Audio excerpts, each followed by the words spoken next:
안녕하십니까. 대전, 세종, 충남 뉴스입니다. 박연선 앵커의 개인 사정으로 남은 한 주 9시 뉴스는 저 혼자 전해드립니다. 한동안 침체됐던 대전 지역 분양시장에 모처럼 훈풍이 불고 있습니다. 2달 새 지난해 전체 공급 물량을 넘어서는 아파트가 분양에 나서거나 분양을 예고하고 있어 공급에 숨통이 트일 거라는 기대가 일고 있는데요. 반면 분양 성적에 대한 우려는 여전합니다. 첫 소식 박병준 기자입니다. 대전 문화 2구역 재개발 아파트 견본주택이 문을 열었습니다. 성남 1구역 재개발 아파트가 분양된 지 3주 만에 올해 대전 지역 두 번째 분양이 시작된 겁니다. 전체 740여 가구 가운데 490여 가구가 일반 분양 물량으로 분양가는 3.3제곱미터당 평균 1,765만 원으로 책정됐습니다. 트리플 역세권의 장점 및 초등학교가 인접하고 있으며 문화, 쇼핑, 의료 혜택을 모두 갖추고 있는 도시라고 생각합니다. 이 아파트를 포함해 대전에는 5월까지 아파트 4곳이 분양을 예고하고 있습니다. 이번 달엔 대전 유성구 복명동에 아파트와 오피스텔을 포함해 690여 가구가 공급되고 1,200여 가구 규모의 문화 8구역 재개발도 청약을 시작합니다.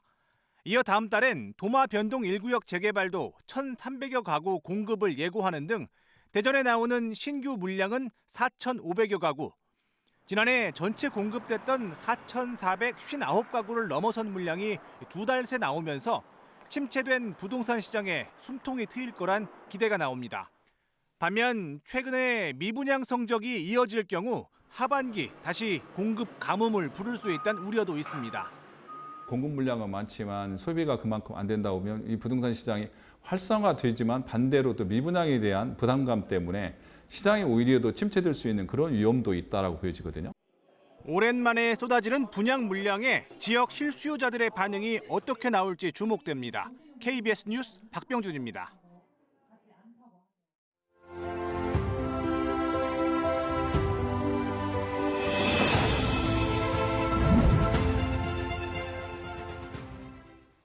지역이 마주한 소멸 위기 상황을 돌아보고 해법을 고민하는 연중 기획 순서.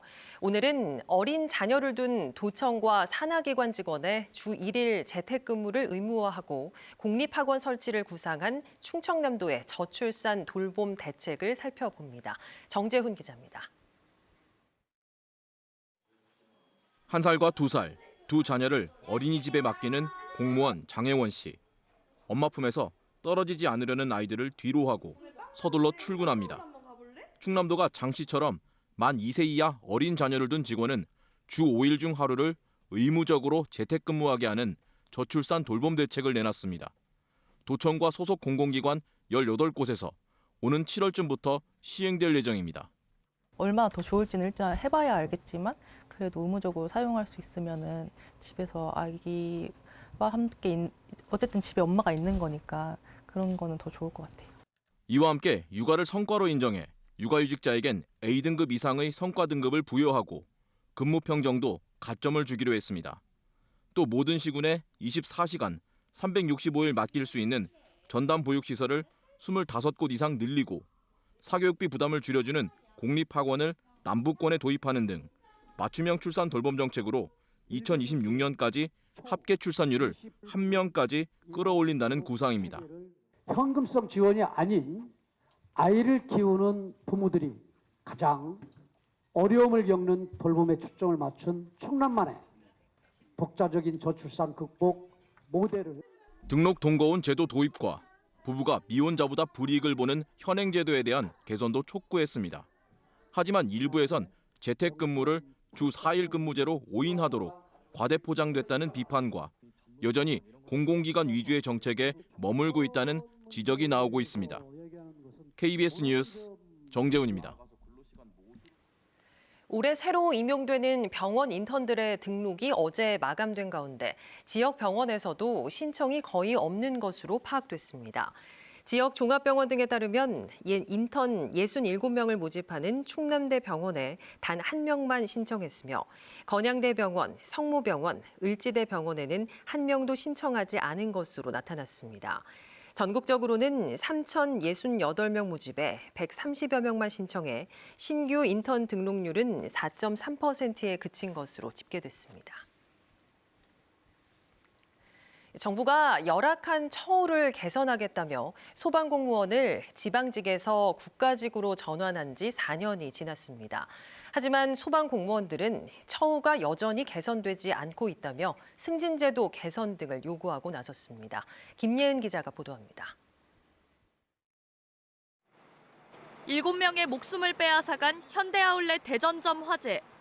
7시간여 만에 불이 꺼질 때까지 700명에 가까운 소방관이 불길과 사투를 벌이다 외상 후 스트레스 장애까지 얻었습니다.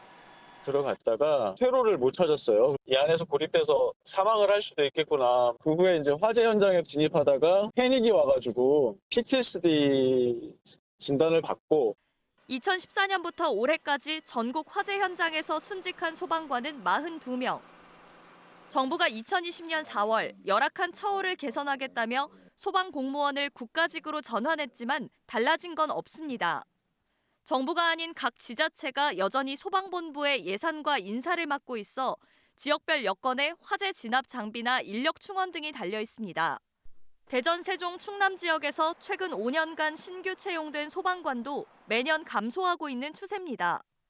여기에 일반 공무원보다 계급이 한 단계 더 많다 보니 승진 적체마저 심한 상황인데 재난안전 분야에서 2년 이상 근무한 공무원의 승진 우대 정책에서도 정작 소방공무원은 제외됐습니다. 9개 급수가 있습니다. 근데 소방이나 경찰은 한 계급이 더 많아요. 10단계까지 있기 때문에 30년을 근무를 하다가 퇴직을 해도 그 근속 연수의 제한에 걸리고 총선을 앞두고 전국 각지에서 소방공무원들의 실질적인 처우 개선을 요구하는 목소리가 이어졌습니다. KBS 뉴스 김예은입니다. 제22대 총선을 앞두고 보령 서천 후보자 토론회가 오늘 KBS에서 열렸습니다. 더불어민주당 나소열 후보와 국민의힘 장동혁 후보는 지역 현안뿐 아니라 여러 의혹과 논란을 두고도 치열한 공방을 벌였습니다. 성용희 기자가 보도합니다. 2년 전 보령 서천 국회의원 보궐선거에서 맞붙었던 더불어민주당 나소열 후보와 국민의힘 장동혁 후보.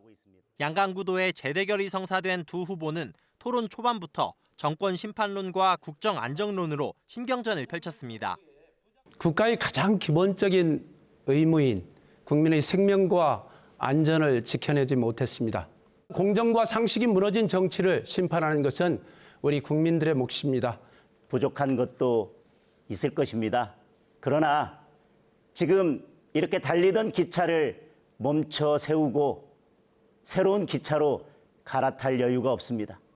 지역경제 활성화 방안을 두고 장 후보는 민주당의 민생회복지원금 공약에 의문을 제기했고 현금만 계속 국민들에게 지급하자고 하는 것이 과연 고물가 시대에 맞는 정책인지에 대해서는 저는 의문을 가지고 있습니다. 조기에 SOC 예산을 집행할 수 있는 것들이 있는지 잘 찾아서. 나 후보는 정부의 물가 관리 실패를 부각하며 서민 지원 확대를 강조했습니다. 사과 한 개 가격이 10,000원인 시대가 됐습니다. 부자 감세 철회해서 국가의 경제를 근본적으로 좀 탄탄하게 만들 수 있는 정부의 노력이 의혹 제기와 해명도 이어졌습니다. 장 후보는 나 후보가 재산 신고를 하면서 토지를 실거래가보다 낮은 공시지가로 신고했다며 해명을 요구했습니다. 쪼개진 필지 중에 2개 필지가 아마 이게 실제 거래 가격이 정할 수 없는 건가 봐요. 나 후보는 장 후보가 판사 시절 변호사와의 친분 탓에 구속된 건설업자의 보석을 허가했다는 의혹을 제기했습니다. 수사를 했고 저도 참고인으로 출석해서 어떤 과정을 거쳐서 왜 보석 허가를 하게 됐는지에 대해서 충분히 소명을 하고 충분히 해명을 했습니다. 이번 토론회 비초청 대상인 무소속 장동호 후보는 방송 연설을 통해 방조제 개방 등으로 어족 자원이 고갈된 보령 서천의 바다를 살려내겠다며 지지를 호소했습니다.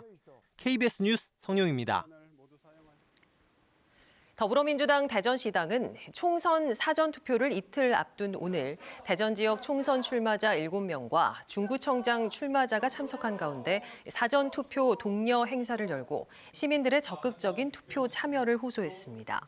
이 자리에서 허태정 상임공동선대위원장은 사전투표와 4월 10일 본투표일에 우리 모두가 투표를 통해서 윤석열 정권을 확실하게 심판해 나라를 바로 세우자고 말했습니다. 대통령실이 내년도 연구개발 예산을 대폭 증액한다고 발표한 것과 관련해 국민의힘 대전시당은 이번 발표로 윤석열 정부가 얼마나 연구개발 환경 개선에 진심인지 알 수 있다며 환영 입장을 밝혔습니다. 반면 더불어민주당 대전시당은 정부가 예산 증액을 발표하면서 지난해 예산 삭감의 이유로 지목했던 과학계 카르텔에 대해서는 해명이나 사과가 없었다며 비리 집단으로 매도됐던 연구자들에 대한 사과가 먼저 이루어져야 한다고 주장했습니다. 우리 몸에 보이지 않게 악영향을 주는 것으로 알려진 초미세 플라스틱. 임신 수유기 여성들은 더욱 주의해야 할 것 같습니다.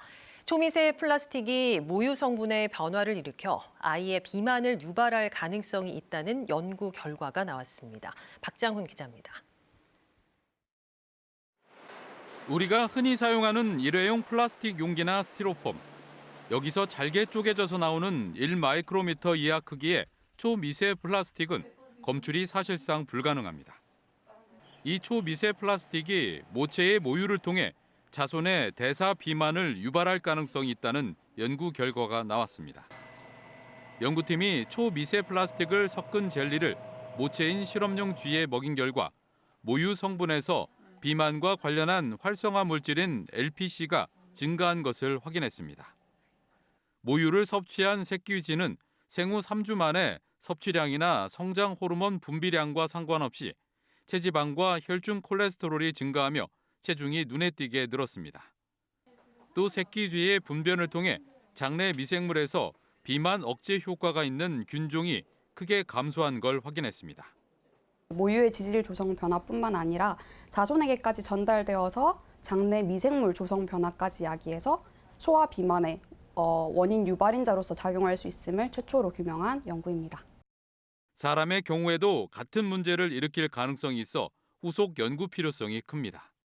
임상 연구팀들과 같이 협력해서 실제로 그 소아 비만 환자들의 혈액 내에 미세 플라스틱 양이 증가되어 있는지 등 그런 인체 영향 연구가 좀 많이 필요할 것 같습니다. 이번 논문은 환경 분야 유수 저널인 국제환경 온라인판에 실렸습니다. KBS 뉴스 박장훈입니다. 오늘 오후 2시쯤 공주시 계룡면의 한 도로에서 시내버스와 승용차가 충돌했습니다. 이 사고로 승용차 운전자가 중상을, 버스 운전자와 승객 5명이 경상을 입고 병원으로 옮겨졌습니다. 경찰은 승용차가 중앙선을 넘어 마주오던 버스와 충돌한 것으로 보고 정확한 사고 원인을 조사하고 있습니다. 9시 뉴스 마칩니다. 여러분 고맙습니다.